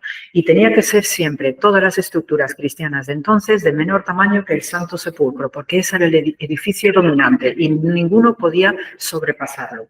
Y luego aquí a la izquierda tenemos el cardo secundario, que forma parte de la actual Vía Dolorosa, que es la ruta que siguen los franciscanos, ¿eh? Y en esta entrada norte de la ciudad, pues tenemos hitos interesantísimos que nos ayudan a entender todo el contexto del Santo Sepulcro. Ya después entraremos en el edificio para ver esta arqueología propia del edificio santo, pero precisamente uno de mis compañeros de la excavación de Jerusalén, donde estoy, David Gelman, pues cada vez que hay alguna acometida en la ciudad de tuberías de luz, de agua o lo que sea, pues va a salir un resto arqueológico. Entonces, curiosamente, aquí salió una de las casas de peregrinos del norte de la ciudad relacionada con esta entrada norte, donde de tiempos de Justiniano se menciona al emperador, este es en griego bizantino, y a Constantino, el sacerdote y el abate que dirigía esta casa de peregrinos, que no solamente era una casa de peregrinos de hospedaje, sino también tenía hospital o clínicas internas, porque muchas veces los peregrinos venían enfermos con piojos, chinches y no sé cuántas enfermedades más. Entonces, a todos ellos había que tenerlos fuera de la ciudad para no contaminar. Pues este es uno de los grandes hitos que encontramos a poco que uno hace el alumbrado de la ciudad o algún mantenimiento, nos va a salir. Y lo bueno es que salgan inscripciones, porque esto también nos da una cronología, nos da un afianzamiento para lo que era la rutina peregrina, que también es muy sólida, de tantos anónimos que iban y venían a Jerusalén, pues también eso es una información que estamos teniendo constantemente con el pico y la pala. Y luego, pues, lo que es este cardo de Adriano, pues, una de las pastelerías en la zona, digamos, árabe cristiana, está ahí fronterizo, este es Salátimo, en sus sótanos tiene esto. Esto forma parte de los arcos, los pórticos de cardo, luego reutilizado por Constantino y Santa Elena y toda la época bizantina. Entonces lo tienen los sótanos y cada vez que va uno allí, pues vas a la tienda, porque no es un sitio turístico, no está dentro de ninguna guía, de ningún itinerario, pero todos lo sabemos que hay abajo, y entonces pues uno va y te tienes que entretener pues al estilo oriental, es decir, darle conversación, preguntarle, que te pregunte, tomarte el café turco, los pastelitos que hace y demás, y bueno, y alguna vez pues porque me lo permito hacer alguna caída de ojos, pues para que me deje ver lo que hay ahí en el fondo y ver que en el sótano esté todo correcto. Y lo cuidan, ¿eh? O sea que todas estas cositas históricas ellos lo siguen cuidando. Y ya lo que es la basílica actual, pues vemos el estadio final que conserva desde el punto de vista externo pues todo el armazón cruzado, un macizo militar, pero por desgracia un incendio que hubo en 1808 pues hizo que todo el espacio se tuviera que reorganizar con importantes daños materiales y por tanto pues vemos el nuevo edículo, que es el que se acaba de restaurar y ha quedado espectacular. Se está haciendo la acometida del suelo y sí vemos muy claro que ya desde ese momento de los cruzados el Gólgota ya se tapó. Y entonces, en vez de tener la roca madre desnuda con la cruz, como era el modelo bizantino, pues entonces se va a cubrir y vamos a tener la capilla católica correspondiente, la capilla ortodoxa y las devociones pertinentes. Y luego aquí en el centro la piedra del descendimiento. Y luego todas el deambulatorio medieval que se conserva y además que de este momento medieval, el deambulatorio, se han encontrado pues cosas maravillosas que les voy a enseñar y todo esto pues es la estructura actual. Y aquí quédense con estos nichos que hay aquí que formaron parte de la tumba de José de Arimatea. Y para que vean cómo ha quedado el edículo, precioso. Este es el tercer edículo que hay del siglo XIX, que en algunas fotografías antiguas verán que tienen como unos armatostes de hierro, ¿no?, que lo estaban sujetando, lo estaban apuntalando, porque se estaba ya abriendo. Cuando los británicos se marcharon con la fundación del Estado de Israel, pues dejaron eso con los hierros, dice, ahí os quedáis y me voy. Y entonces, claro, el edificio se iba corrompiendo cada vez más y al final, pues gracias a este acuerdo de todas las denominaciones cristianas, se pudo hacer la renovación. Y vemos aquí lo que es la llamada Capilla del Ángel y este pequeño altarcito que hay en medio, pues es un trozo de esa piedra rodante golem que se ha preservado. Y luego pues tenemos lo que es el banco de pudridero y la capilla copta en la parte trasera. Y detrás de este icono y también a través de la capilla copta se ven restos del primitivo edículo del siglo IV. Por eso alguna vez cuando voy con peregrinos o con mis estudiantes, pues vamos rápido, les enseño pum, pum, pum y ya está, y hacen la fotografía, ¿no? Así, de esta manera.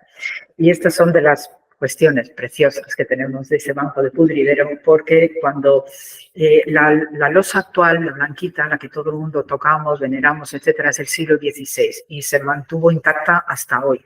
Pero cuando ya se empezó a hacer la restauración, apareció esta primera laja gris con la cruz de los cruzados del siglo XII. Esto fue una protección que pusieron ellos y abajo está la piedra original. Es la roca caliza, el banco de pudridero original que estuvo en contacto con el cuerpo de Jesús.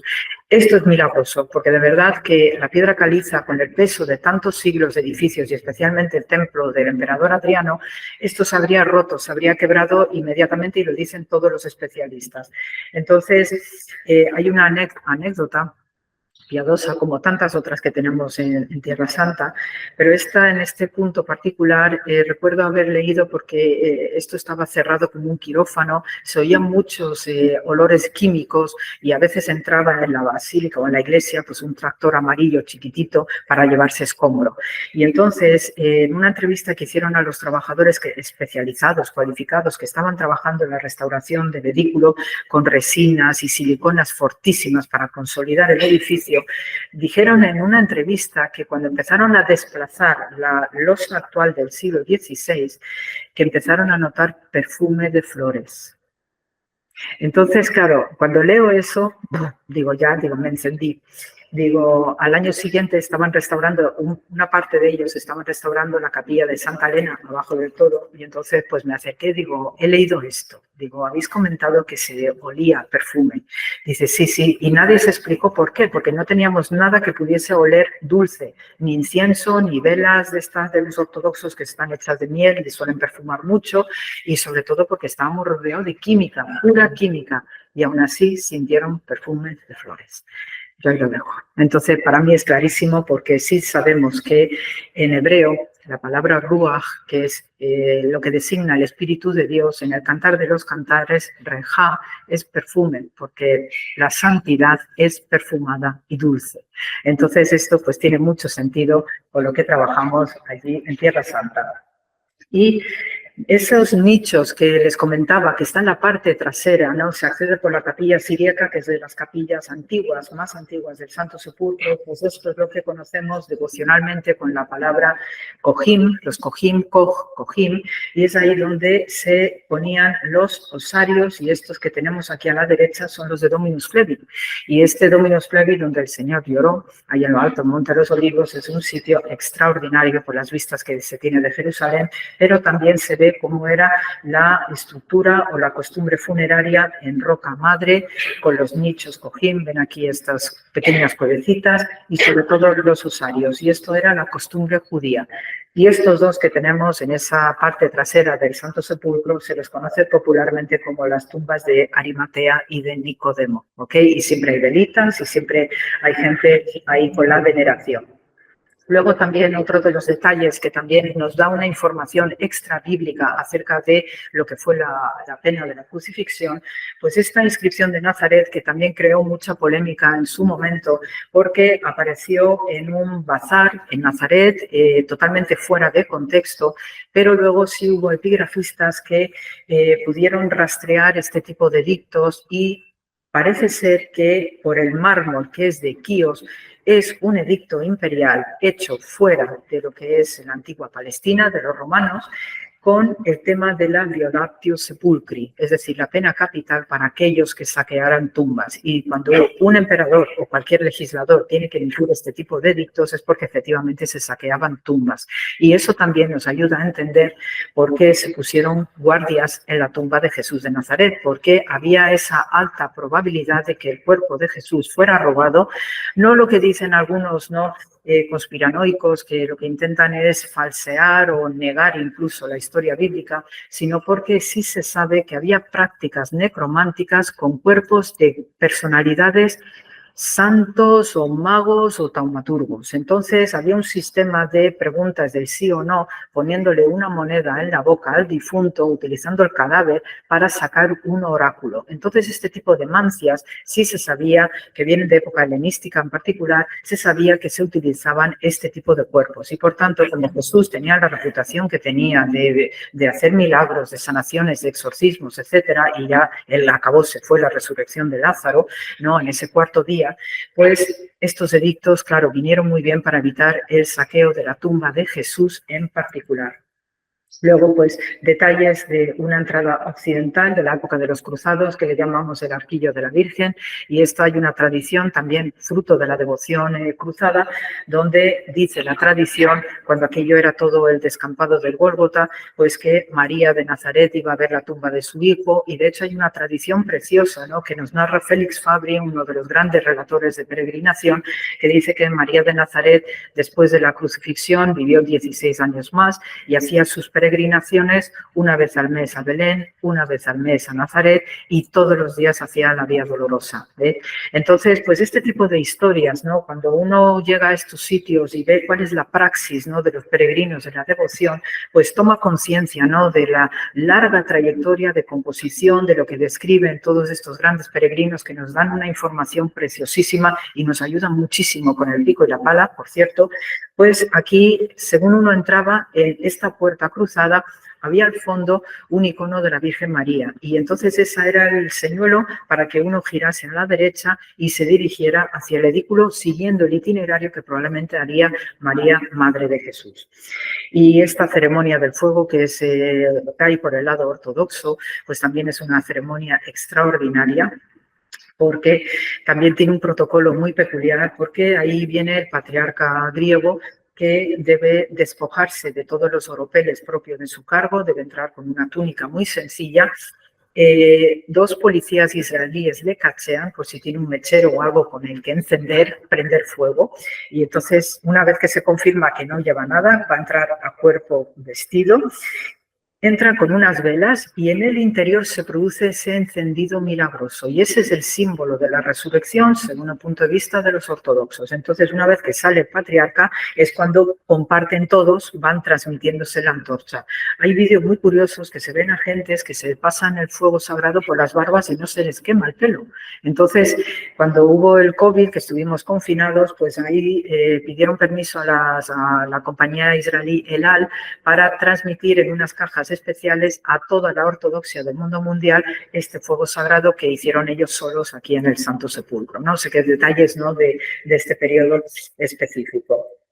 Y luego joyitas, que hay alguno que igual puede reconocer del campo franciscano, porque tenemos restos de lo que es este témenos o el templo de Afrodita del emperador Adriano, que sirvió muy bien como cimentación para lo que va a ser la nueva basílica, porque tenemos que tener en cuenta que al haber sido una antigua cantera hay un terreno desnivelado y por tanto pues estas estructuras me van a venir muy bien y que no desmontar y volver a montar porque sale muy caro. Entonces, si se fijan, aquí abajo las huellas de los maestros canteros, ¿no?, que van a hacer el protosillar, luego los traían y luego ya alguien especializado lo pulía y lo hacía bonito para poner un edificio.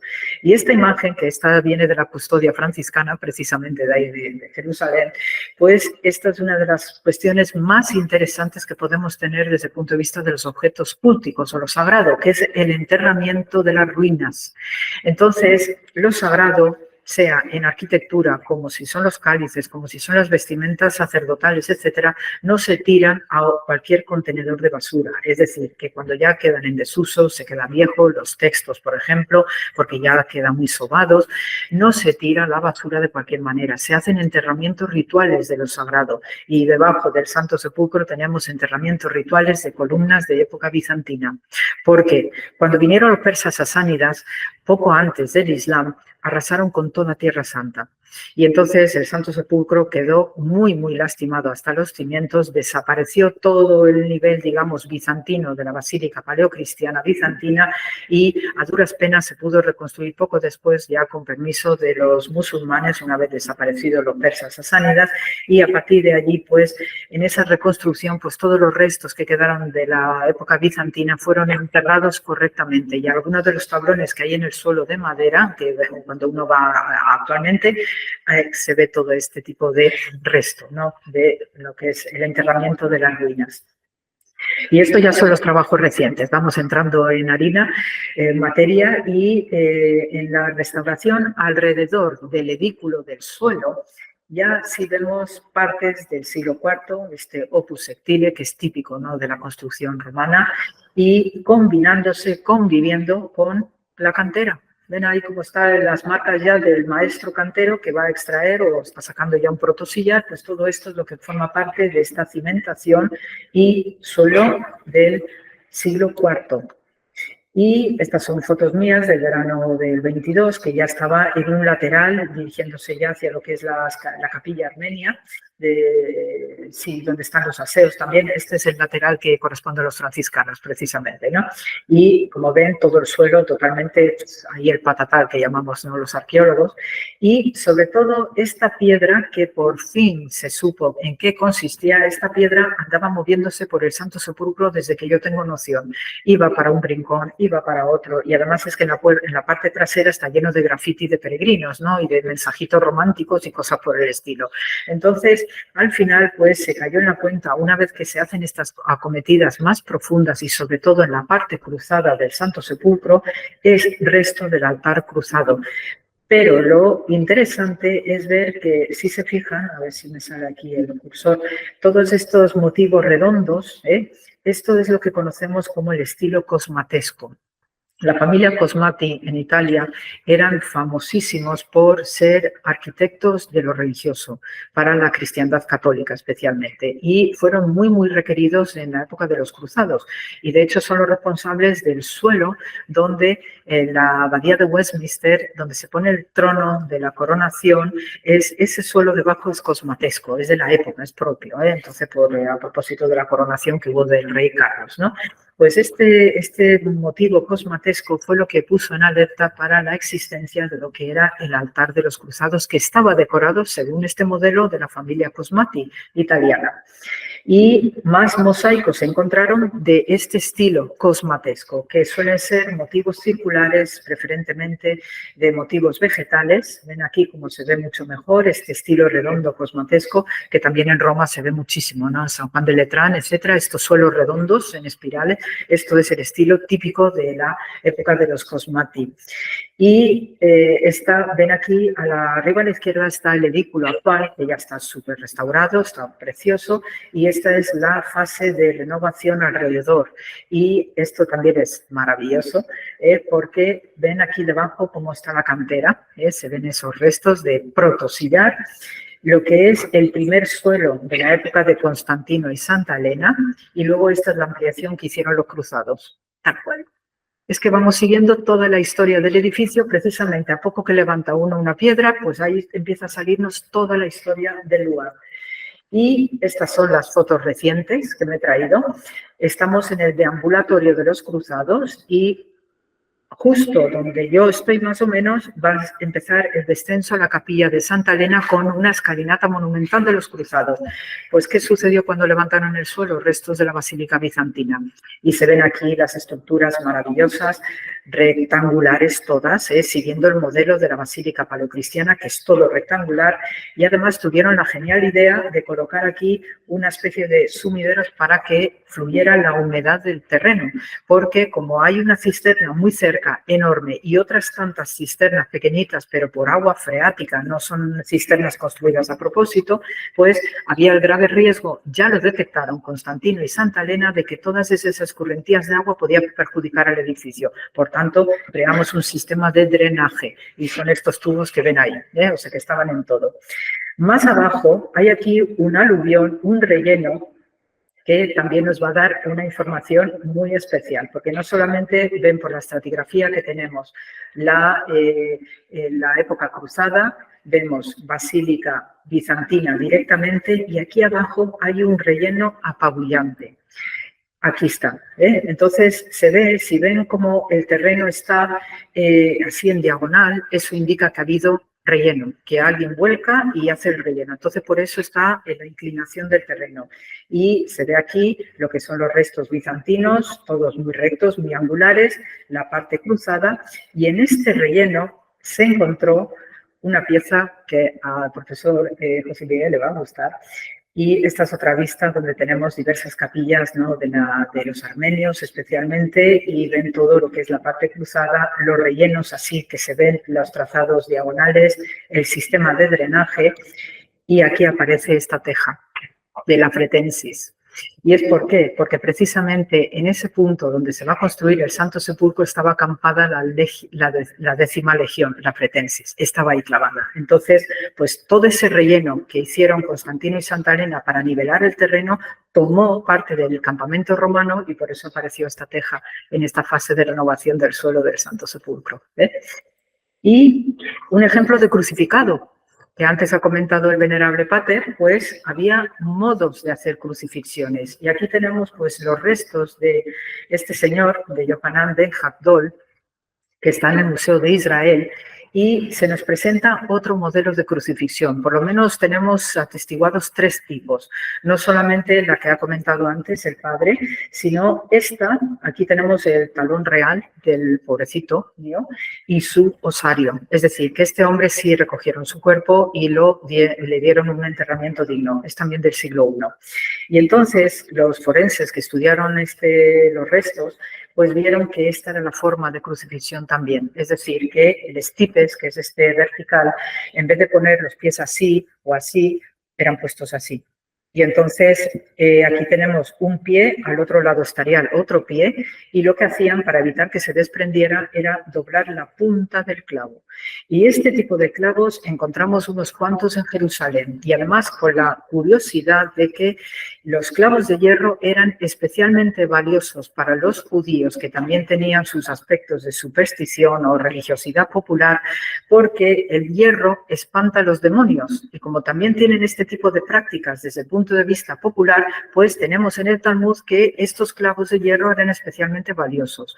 Hace unos años, cuando se excavó la tumba de Caifás y su osario también está en el Museo de Israel, pues era una tumba que se veía que había sido saqueada en su momento y también se encontraron numerosos clavos de este tipo alrededor de la tumba de Caifás. Entonces esto explica que las crucifixiones romanas en Jerusalén debieron ser más numerosas de las que imaginamos y sobre todo el hecho de utilizar el clavo de hierro como un elemento de superstición, como un elemento amulético y sobre todo el que se encontrara en la tumba de Caifás. Se cree que algunos seguidores de Jesús, el Mesías, el Hijo de Dios, debieron colocar ahí esos clavos como una especie de hacer un damnatio al propio Caifás. Esta es una de las interpretaciones que se da acerca de esos clavos en la tumba de Caifás.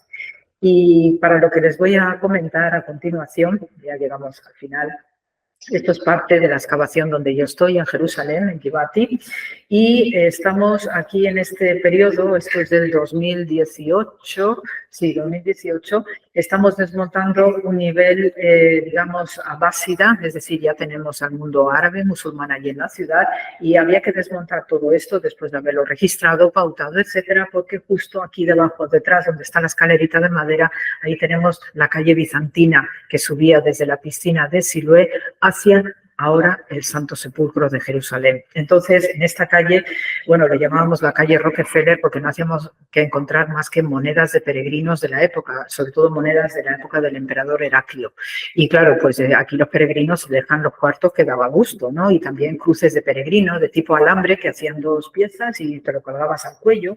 Y esto, pues, para seguir trabajando la calle bizantina, que está puesta inmediatamente encima de la calle del emperador Adriano, siglo II, cuando aquello era Alea Capitolina, pues tenemos un filón que todavía seguimos trabajando sobre esta calle. Entonces, una vez que íbamos desmontando aquello, y esto ya es artículo publicado, porque en ese 2018, a finales de agosto, nos apareció el espectáculo que les voy a enseñar, pues esta es la panorámica, esta es la calle bizantina, que si se fijan por el tipo de suelo, esto está subiendo desde el sur, desde la piscina de Siloé, donde hay ahí ya construida una iglesia bizantina de Siloé que integra lo que es esa piscina acrobática de ritual judía, un mikvé. Y estamos teniendo, pues arriba, aquí, esto es un edificio bizantino, y ahí encontramos 264 monedas de oro con la efigie de este emperador, Heraclio, que cuando ya estaban llegando los persas y destruyeron toda Jerusalén, pues alguien enterró en este edificio estas tantas monedas que están ahora expuestas en el Museo de Israel. Poco nos va a quedar para exponer aquí en este núcleo pues una vila romana espectacular del siglo III de era cristiana con mosaicos peristilo y más niveles internos, que ahora ya hemos llegado pues fácil a 50 metros por debajo de la superficie actual, pero aquí en esta calle nos va a aparecer algo relacionado con el Evangelio de Mateo, como están leyendo. Y ahí está, el anillo de la resurrección. Es un anillo de peregrinación femenino donde están representados aquí dos mujeres que llevan algo en las manos, son miróforas. Aquí en medio está lo que es, a ver si me sale el cursor, la roca madre desnuda del Gólgota con la cruz encima, que es lo que vería el peregrino bizantino de entonces, y un superangelote ahí sentado. Pues esto lo encontramos en esa calle, en las excavaciones de Jerusalén. Entonces, pues este tipo de detalles, ¿no?, nos confirma la devoción, nos confirma el tipo de objetos físicos que llamamos eulogia en su sentido genérico, y esto es lo que se ve incluso en la actualidad, cómo llevamos o compramos por encargo rosarios, medallitas, crucifijos, cualquier cosa relacionada con los santos lugares, y hay que frotarlo en los santos lugares, ¿eh? Yo cada vez que voy me encargan de todo y estoy en la piedra del descendimiento, estoy en el Gólgota, estoy en la Basílica de la Natividad de Belén, también en la Estrella, frotando. Esto era lo que describen los peregrinos desde hace miles de años. Y esto, pues esta señora que llevaba el anillo, porque es un anillo de mujer, pues pobrecita mía, lo perdió y probablemente era algo muy importante para ella. Pero es aquí que unos cuantos años después lo encontramos nosotros y damos testimonio de lo que se hacía, se veneraba, la vida cotidiana del peregrino, que es tan especial para nosotros igualmente, porque encontrar estas cosas, que no solo edificios, no es un mosaico solo, no es una calle, sino también ver en la devoción y cómo se plasma materialmente con esta representación el Evangelio de Mateo, que además el Evangelio de Mateo para aquellos judeocristianos era fundamental.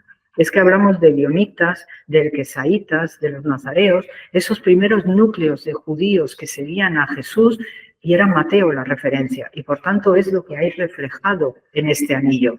Las miróforas comparten el escenario con esto de las mujeres de Jerusalén, que Jesús increpa, ¿no?, cuando ya va a salir a la crucifixión. Las mujeres de Jerusalén, y también eso está muy bien pautado en el Talmud, son señoritas o señoras de la alta sociedad judía que estaban obligadas a hacer actos de caridad y entre ellos asistir a las penas capitales de la crucifixión, asistir a los muertos, porque para evitar que tu buen estatus social y la riqueza que te rodea no se te suba a la cabeza. Entonces tienes que hacer actos de caridad. Y esto explica también por qué nosotros tenemos a estas señoras de los roperos de Cáritas, por ejemplo, que son señoras que aprovechan sus momentos de ocio, no tienen que trabajar en otra cosa, se dedican a hacer estos menesteres de misericordia, de ayuda al prójimo, para también equilibrar y agradecer que las bondades que tienen de la vida material buena, pues también hacer esos papeles, ¿no?, de ayuda social. Pues esto es el sentido de las mujeres de Jerusalén cuando se produce este relato de la pasión. Y para concluir, pues qué menos, ¿no?, que tener esta esperanza en la resurrección, en la figura de Jesús. Israel es algo extraordinario para todos los que trabajamos allí y no me cansaré y espero que desde lo alto pues tener las fuerzas suficientes para seguir con el pico y la pala. Y siempre digo, pues como otros compañeros arqueólogos que han muerto con el pico en la mano, yo también espero morir con el pico en la mano porque a esto nos debemos. Así que muchísimas gracias y la paciencia de estar allí aguantando y que Dios los guarde a todos. Gracias.